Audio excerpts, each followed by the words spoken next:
जुड़ गए। कन्हैया, ये पोलराइजेशन की तरफ बढ़ता हुआ चुनाव दिखाई दे रहा है क्या, ध्रुवीकरण की तरफ, हिंदू मुसलमान की तरफ?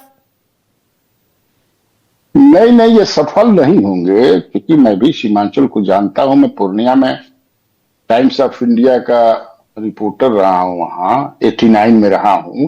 तब से ही उन लोग घुसपैठिया घुसपैठिया घुसपैठिया, उसी समय से मैं सुन रहा हूं, कान पक गया अभी तक, घुसपैठिया घुसपैठिया। दरअसल फर्स्ट फेज के चुनाव में इनको ग्राउंड रिपोर्ट मिल गया कि नीतीश कुमार का जलवा है, मेरा एकदम हवा निकल गई है, उधर महागठबंधन का जलवा है। तो मुझे लगता है कि उसको कंपेंसेट करने के लिए, आपको याद होगा गर्मा जी, पिछली बार जब हुआ था इसी तरह का सिचुएशन था, तो प्राइम मिनिस्टर नरेंद्र मोदी ने इस सवाल को उठाया था। दरभंगा में सभा हुई थी जिसमें नीतीश कुमार भी चीफ मिनिस्टर थे, और जब प्रधानमंत्री नरेंद्र मोदी जी इसी तरह का पोलराइजेशन वाला बात करने लगे तो नीतीश कुमार असहज दिख रहे थे। पूरा आपको याद होगा ये सब चीजें। तो फिर जो है इस बात को, घुसपैठिए के सवाल को जेडीयू वाले नहीं उठा रहे हैं। नीतीश कुमार तो रोड शो में प्रधानमंत्री नरेंद्र मोदी के साथ नहीं खड़े हो रहे हैं। मैं नीतीश कुमार का जानता हूं, उनका मैं मित्र हूं, 45 साल से मैं उनको जानता हूं। जब हम लोग बैठते थे इस पर, जब उनसे विचार विमर्श होता था, तो वो कहते थे क्या झूठ के सवाल उठाते हैं। जैसे आपको याद होगा कि वो कहते थे कि मंदिर वहीं बनाएंगे, नीतीश कुमार कहते थे मंदिर वहीं बनाएंगे, तारीख नहीं बताएंगे। थैंक्स टू सुप्रीम कोर्ट कि मंदिर बन गया। तो ये प्योर समझिए कि पॉलिटिकल मुद्दा है। अमित शाह जी या इन लोगों को पता चल गया, मुझे जो लगता है। पहले फेज में तो जंगल राज था, दूसरे फेज में घुसपैठिया लाने की नौबत क्यों आई? घुसपैठिए तो एसआईआर ने निकाल बाहर कर दिए थे। अरे घुसपैठिया होंगे तो जो रहेंगे तो उनको तो निकाल ही जाएगा, है ही नहीं। उससे ज्यादा नहीं होंगे तो कहां से निकालेंगे? पूरी सब 20 साल से बिहार में इनकी सरकार है। 2-3 साल छोड़ दिया जाए, 11 साल से केंद्र में है, तो कैसे रहेंगे? तब ना फटेगा। लेकिन मुद्दा तो हम बना ही सकते हैं, लेकिन मुद्दा मुझे नहीं लगता है कि इस बार देखिए, वहां आप सीमांचल में जाएंगी तो इस बार ओवैसी फैक्टर भी नहीं है।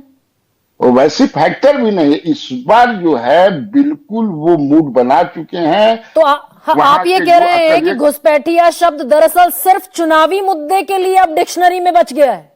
बिल्कुल वही मैं कहना चाहता हूं। मैं परवाह के समय कहा ना, क्यों नहीं? आखिर अगर इतना बड़का मुद्दा है, इतना बड़ा मुद्दा है, तो नीतीश प्रधानमंत्री, अच्छा प्रधानमंत्री कट्टा छर्रा दोनाली, तो अब वो सब अब तो चले गए, वो तो प्रचार भी नहीं कर रहे। आखिर इतना बड़ा मुद्दा है, इतना बढ़िया ये वोट दे सकता है सब एनडीए को, तो आखिर जेडीयू के लोग इनके सुर में सुर क्यों नहीं मिला रहे हैं? वैलिड पॉइंट बताएं, मिलाते हैं। बड़ा मुद्दा क्या निकाला है?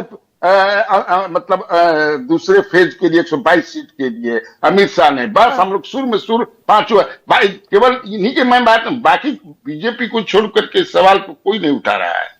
आप देख लीजिए, 5 पांडव है ना, कहते हैं। तो आप कह रहे हैं बिहार में, हरियाणा में फायदा हो गया, दिल्ली में 27 साल बाद सरकार बन गई, उसमें खूब घुसपैठिया हुआ, हरियाणा में घुसपैठिया हुआ, आप कह रहे हैं बिहार में नहीं चलेगा?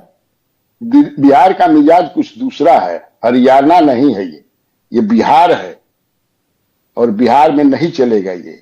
झारखंड में भी नहीं चला था, आपको याद होगा। अच्छा, अमित शाह सर एक सेकंड बस, मैं आप कह रहे नहीं चलेगा, एक ये अमित शाह क्या अपने ही देश के चुनाव आयोग को कॉन्ट्राडिक्ट भी कर रहे हैं क्या? चुनाव आयोग कह रहा है हमने निकाल दिए सब, अनुप्रिया भी कह रही है 2 लाख निकाल दिए, अमित शाह कह रहे हैं अभी भी बिहार में है। अब तो हंसने के अलावा क्या है, और कुछ बाकी रहता है?